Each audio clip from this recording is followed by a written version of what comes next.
नमस्कार, बहुत स्वागत है आपका। आप देख रहे हैं इंडिया न्यूज। मैं हूं आपके साथ चारू कौशिक। बुलेटिन की शुरुआत करेंगे। ईद के बाद भी उत्तम नगर में तनाव का माहौल लगातार देखने को मिल रहा है। उत्तम नगर में चप्पे चप्पे पर हाई सिक्योरिटी तैनात की गई है। संवेदनशील इलाकों में पुलिस की निगरानी बढ़ा दी गई है। अनहोनी से बचने के लिए पुलिस प्रशासन अलर्ट मोड पर है। तो हाई सिक्योरिटी के बीच कल ईद का त्योहार मनाया गया। इस बीच तनावपूर्ण स्थिति देखने को मिली। मेट्रो स्टेशन के पास कुछ लोगों ने विरोध करने की कोशिश की। बड़ी संख्या में लोग यहां पर पहुंचे, लेकिन पुलिस ने तुरंत मामला शांत करवाया और सभी को वहां से भगा दिया था। डर के साए में लोग ईद का त्योहार मना रहे हैं, क्योंकि जिस तरीके से होली पर बड़ा हत्याकांड यहां पर हुआ था, उसके बाद लगातार सुरक्षा एजेंसियां यहां पर तैनात है और खास तौर पर ईद को लेकर पुलिस के द्वारा विशेष फोर्स यहां पर बुलाई गई थी। अतिरिक्त जाब्ता पुलिस का तैनात किया गया था और यहां भी जो ईदगाह है, जो मस्जिद है, उसके आसपास का जो पूरा इलाका है, उसे छावनी में तब्दील कर दिया गया था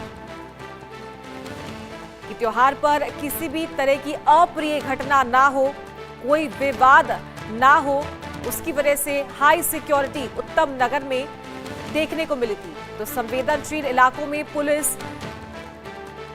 ड्रोन के जरिए, सीसीटीवी के जरिए निगरानी कर रही थी। 24 घंटे पुलिस पैनी नजर उत्तम नगर में बनाए हुए थी। तो ईद के बाद भी उत्तम नगर में तनाव का माहौल देखने को मिला था। तो नमाज के बाद कुछ लोग मेट्रो स्टेशन पर विरोध जताने के लिए पहुंचे थे, क्योंकि उत्तम नगर में अभी भी जो हत्याकांड हुआ था उसके बाद स्थिति सामान्य नहीं हुई है।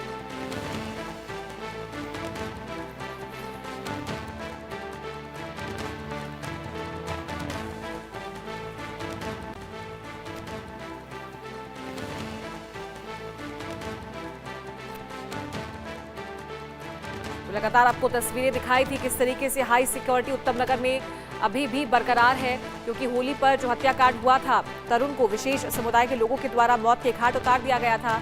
उसके बावजूद स्थिति वहां पर सामान्य नहीं हुई थी। लोगों के द्वारा कई दिनों तक विरोध जताया गया। जो न्याय की मांग लोग कर रहे थे, उनके द्वारा प्रदर्शन भी किया गया था। तो अब होली के बाद ईद का ये बड़ा त्योहार, तो जायज सी बात थी कि यहाँ तनाव हो सकता था, किसी न किसी तरह का विवाद हो सकता था। इसकी वजह से पुलिस जो है वो बिल्कुल एक्टिव मोड में यहां काम करती हुई नजर आ रही थी। मेट्रो स्टेशन पर कुछ विवाद होने की जो संभावना थी वो कल दिखाई दी थी, लेकिन उसके बाद स्थिति को पुलिस ने सामान्य किया। दिल्ली के उत्तम नगर में तरुण कुमार हत्याकांड के बाद से तनाव खत्म होने का नाम नहीं ले रहा है। ईद के मौके पर यहां गड़बड़ी की आशंका थी, लेकिन पुलिस की कोशिश से शांति बनी रही। लेकिन जिस तरह यहां हिंदुओं में गुस्सा है, तरुण कुमार के लिए न्याय की मांग की जा रही है, इसको लेकर यही सवाल उठ रहा है कि क्या उत्तम नगर सुलग रहा है, और अगर ये सुलग रहा है तो इसका कसूरवार कौन है। एक रिपोर्ट देखिए।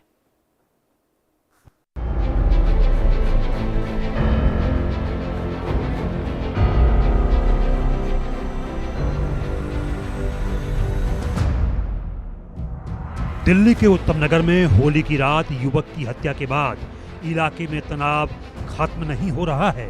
ऐसे में सवाल है कि क्या उत्तम नगर दिन ब दिन सुलग रहा है, क्योंकि यहाँ हिंदू संगठनों का आक्रोश खत्म ही नहीं हो रहा है। यहाँ ईद पर खून की होली खेलने की धमकियों के बाद शांतिपूर्ण नमाज अदा की गई। इस मौके पर लोगों ने बेहद अलग अंदाज में पुलिस को धन्यवाद भी दिया। दरअसल ईद को देखते हुए पूरे इलाके में पुलिस फोर्स की खास तैनाती की गई थी। ईद की नमाज शांतिपूर्वक अदा करने के बाद मुस्लिम समुदाय ने मौके पर तैनात पुलिस और अर्धसैनिक बलों पर फूलों की बारिश की, जिसका वीडियो सोशल मीडिया पर तेजी से वायरल हो रहा है। सोशल मीडिया पर वायरल हो रहे इस वीडियो में देखा जा सकता है कि मुस्लिम समुदाय से जुड़े दो लोग फूलों से भरे 2 थैली लिए हुए हैं। वीडियो के बैकग्राउंड में एक व्यक्ति पुलिस को धन्यवाद देते हुए कह रहा है कि पुलिस ने पूरा सहयोग किया।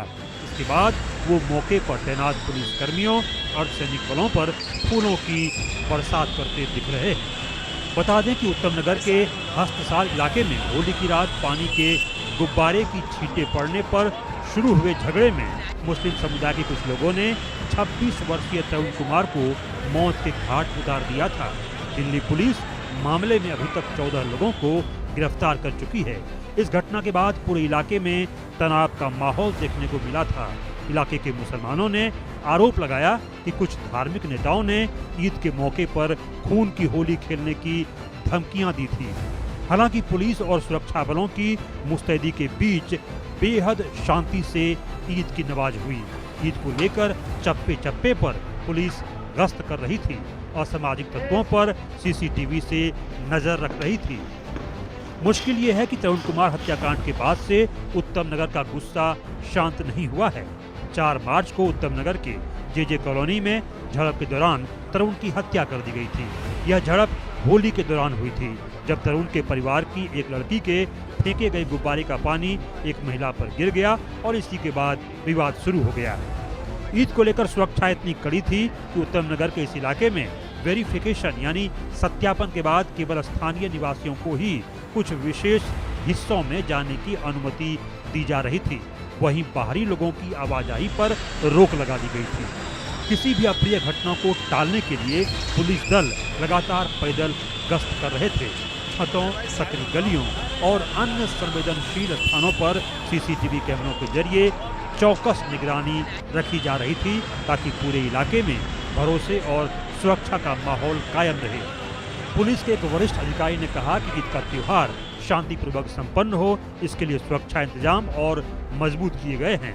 हम हर गतिविधि पर पैनी नजर रखे हुए हैं। उन्होंने कहा कि जरूरत पड़ने पर अतिरिक्त बल भी तैयार रखा गया। ईद के दिन सुरक्षा को लेकर पुलिस की कैसी तैयारी थी, सुनिए।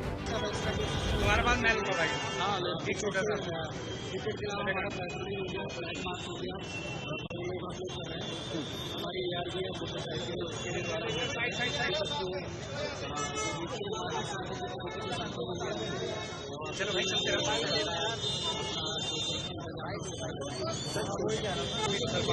बात करके इस तरह से आप देख सकते हैं पीछे की तरफ फ्लैग मार्च किया जा रहा है। तमाम सुरक्षा के इंतजाम किए गए।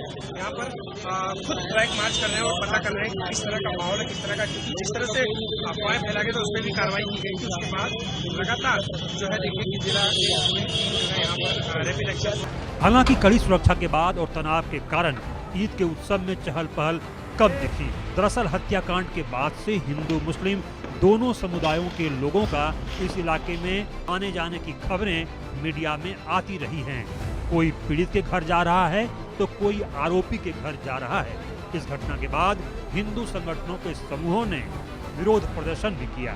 इस दौरान आरोपियों से जुड़े 2 वाहनों में आग भी लगा दी गई। पुलिस ने उग्र लोगों की धरपकड़ भी की, लेकिन तरुण कुमार की हत्या को लेकर